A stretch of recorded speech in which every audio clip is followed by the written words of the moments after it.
নমস্কার বন্ধুরা, আমি সুমন আর তোমাদের দেখছেন রাজবংশী সুমন ইউটিউব চ্যানেল। তো বন্ধুরা, আজকে নিয়ে এসেছি একটা অষ্টমী থেকে দশমী পর্যন্ত একটা ছোট্ট করে মিনি ব্লগ। তো ব্লগটা দেখতে থাকো।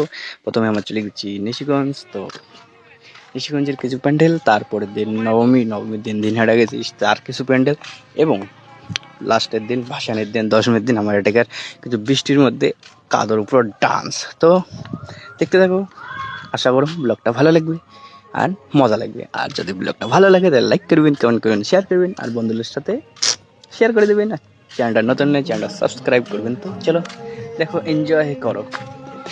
আর ফেসবুক থেকে দেখলে ফেসবুকটা ফলো করে দেবেন, ইনস্টাগ্রাম থেকে দেখলে ইনস্টাগ্রাম পেজটা ফলো করে দেবেন, ইউটিউব থেকে দেখলে ইউটিউব চ্যানেলটা সাবস্ক্রাইব করে দিয়ে পাশে থাকবেন। তো দেখা যাচ্ছে অন্য কোনো একটা ব্লগার। তাদের জন্য ভালো থাকবেন আর দেখতে থাকুন ধামাকাদার ব্লগ আর মজা নাও। তো টাটা। দেখো, চলে গেছি আমরা নিশিগঞ্জের কিছু ছবি। এইবার যা যাচ্ছি আমরা দিনহাটা, পুরো চিল করতে করতে যা যাচ্ছিলাম গাড়ির ভেতর।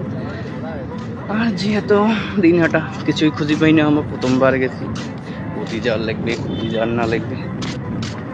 চলো যাওয়া যাক। দিনহাটার বিশেষ আকর্ষণ দিনহাটার প্রেম মন্দির, যেটা ছিল সেটা জয়পুরের